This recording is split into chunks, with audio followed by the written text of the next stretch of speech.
Hello, I'm Michael, And I'm Michael's mom, Nicole. and today we're going to be talking about how Holden Caulfield, the main character of The Catcher in the Rye, how he is the most misunderstood character I've ever come across. So, what was your thoughts on the novel? I really enjoyed it. I was afraid that maybe it was going to be pretentious.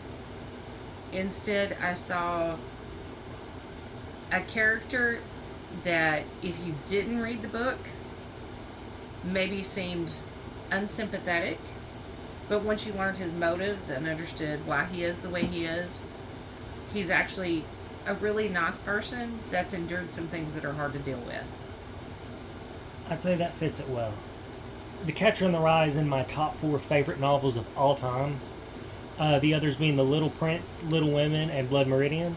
I think The Catcher in the Rye is a masterpiece, and I really don't use that word lightly. It's near perfection, and it's one of the most accessible, complex, and realistic works of fiction that's ever been made. But the reason that it gets so misunderstood, part of it is the man that shot John Lennon had the copy of the book and said was inspired by it. There have been several shooters that have been inspired by it, and why do you think that is? I think it's a coincidence. Like a great work of art, we don't look at Starry Night and say, well, Hitler enjoyed it, so it must be bad.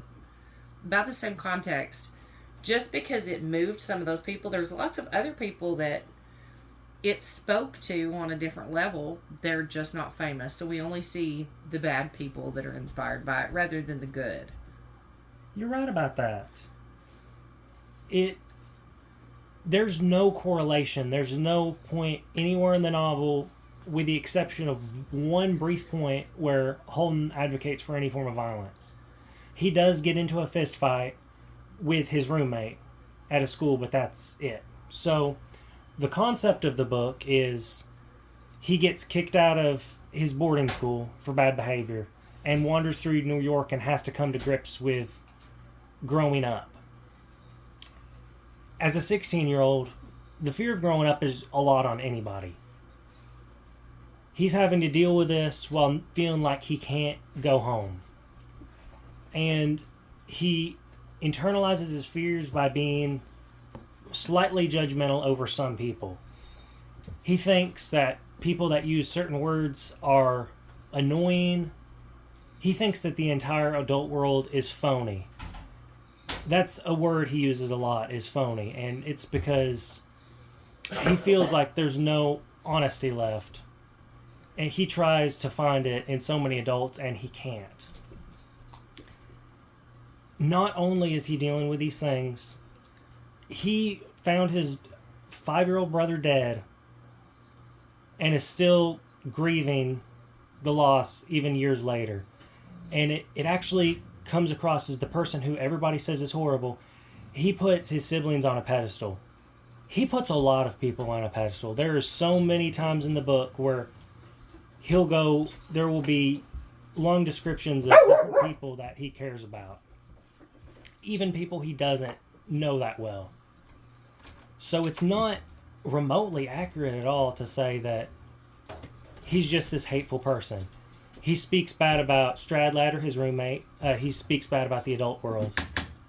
And one or two classmates. It's mostly a few classmates. And that's pretty much it. I think, from the perspective of a 16-year-old, adults are phony anyway. Because 16-year-olds don't understand what it is to be an adult. Heck, sometimes adults don't understand what it is to be an adult. But you add in the survivor guilt of losing a sibling, that's horrific for anybody. It makes you feel disconnected. It makes you feel like the world is no longer concrete. Everything is fluid. You can't count on anything, and you can't depend on anybody to be there the next day, because when you experience that sort of death of a sibling, it makes the world a much smaller place, and it feels like in the blink of an eye anything can be gone in anyone. understand that entirely. He's having such a hard time with trying to find anything concrete, especially with the very big curveball that he's been hit with. Right. And he just wants to be happy. I don't think this is spoilers, but there's two very important parts of the book. One of them I feel like I have to talk about because it's a very big trigger warning. There's a part in the book where he goes to visit a teacher because he's been going to hotels and sleeping at the bus stop, having a difficult time with money. And he goes over to his teacher.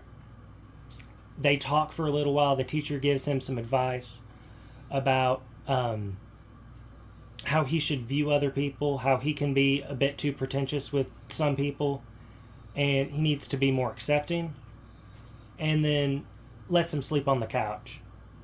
And then in the middle of the night, Holden wakes up to his teacher petting him while he's sleeping. And he immediately runs out, and the teacher chases after him. He's not only dealing with death and dealing with growing up, the teacher that he trusted has basically taken advantage of him. I can't imagine that. It's a predator-prey situation. I mean, the teacher knew that he was vulnerable. I'm assuming that the teacher knew his background, being his teacher, and that Holden was close enough to him to know where he lived. And it was just a very creepy situation. But one thing I can say about the book that I thought is very important, they say you can tell the measure of any person by what they do for those who can do nothing for them. And the way he treats his little sister in the book, this is not somebody that's going to be able to bail him out of jail if he does something stupid. This is his little sister, and he loves her more than life. To me, I think that says all you need to know about his character. Is he flawed? Of course he is. Every human being is flawed. Not just teenagers, but everybody's flawed. But I think he's a genuine character. I think the book was written beautifully, and it handles some delicate things like loss of a sibling, like an adult that is not child safe. And it handles it very carefully and very delicately.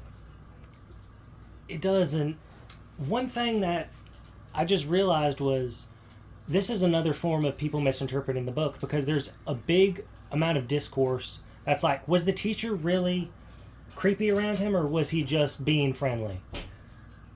Okay, as a mom and an aunt, there was something wrong with that teacher. Like, you're my child, you're my world. I'm not going to come in your bedroom and pet your hair in the middle of the night. That's not going to happen. And to do that to someone that's not a family member makes that 1,000 times worse. It was a creepy situation. The teacher was the predator and Holden Caulfield was the prey. I'm sorry. And if anybody makes you feel that way, tell somebody. Please do. You need to completely. It's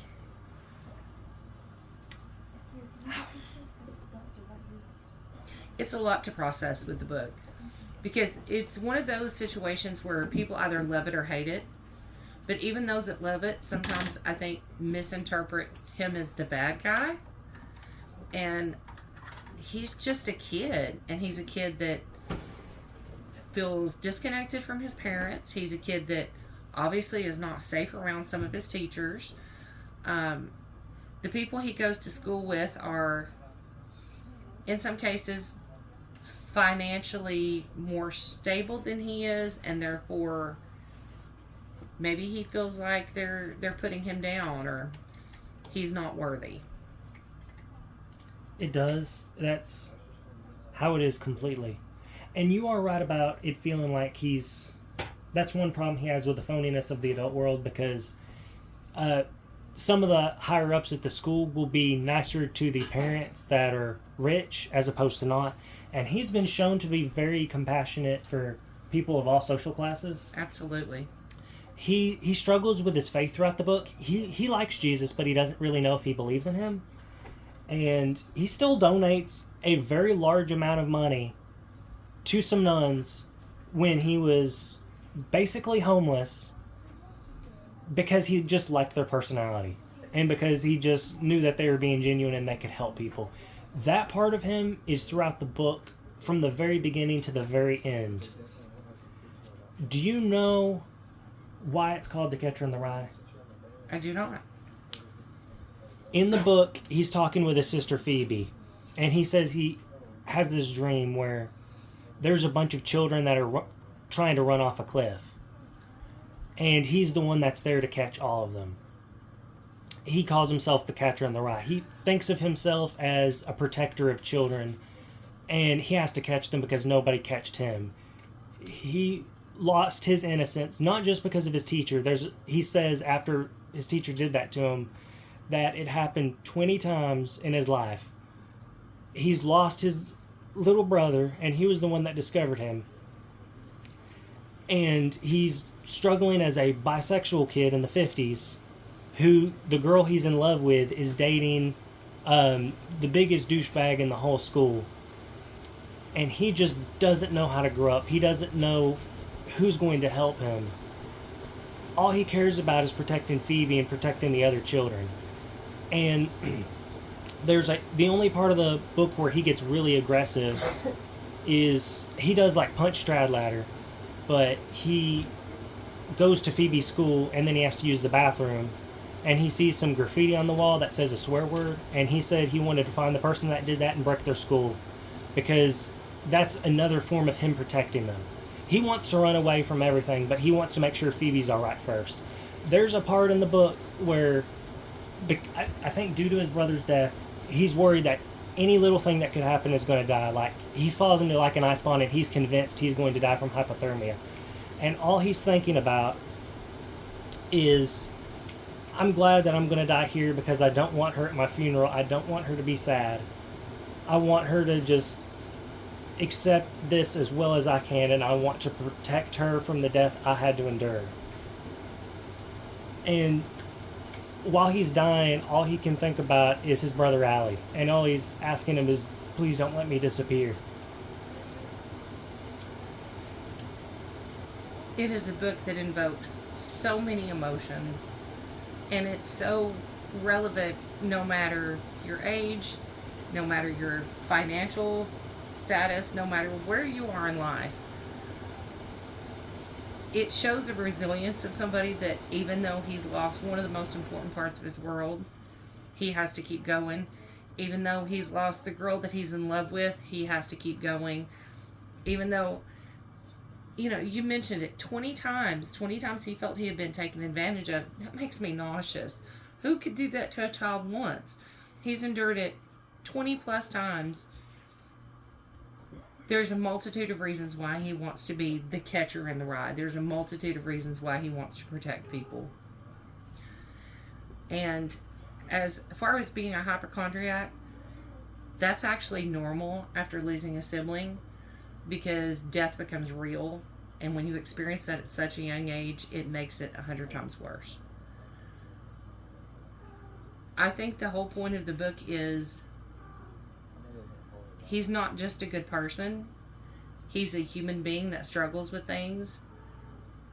And maybe he doesn't always see the way out, but he keeps going. And I think that's an important message, no matter what you're going through. Tomorrow is a new day. And you have to keep going, not just for yourself, but for the people that love you. In his case, it's his siblings who, as you said, he puts them on a pedestal. You're right. This is a book that is going to be a little bit divisive for some people, but I feel like more people than not are going to relate to him. I feel like I'm not saying it's the best coming of age story ever made. I'm saying it's the second best because the best is Little Women. But this is the most relatable. This has the most versatility. Pretty much everybody who reads it, even if they don't like the book, they're going to see something of themselves in Holden, because it just perfectly captures what it's like to grow up, even though this book was written in 1952. this is the book I feel like that's taught me the most about myself, which is why it's in my top 4. Little Women's the book that I relate to the most, and I feel like is the most me. Like, Joe and I are pretty identical people. Right. And no matter what problem I was going through when I was reading Little Women, I would go through the problem and then I would read the chapter, and then the chapter would always be about what I was going through. Like, that was, God working with me through the book. Little Prince is the book that teaches me all the things about myself I want to be. And Blood Meridian's really good. That's why they're my top 4. I think it was an amazing book, and I'm just so glad that you suggested I read it. I suggest you all read it. It's a masterpiece. We hope you enjoyed this episode. And Buddy and Kaminga, please win the ring. Please win the championship this year. We're big Golden State fans. They went from, they were traded because our owner and coach are horrible people. And with the Hawks, we're really hoping that Kaminga can get a second ring and Buddy can get his first. I know they lost to the Knicks, but I feel like we can come back from this. I'm trying to experiment with sign-offs, and I don't really know what's happening. So we're going to say that. And I really like Kiwis. What about you? I too really like Kiwis. We love the NBA. God loves you, and so do we. Take care and be safe. That's right.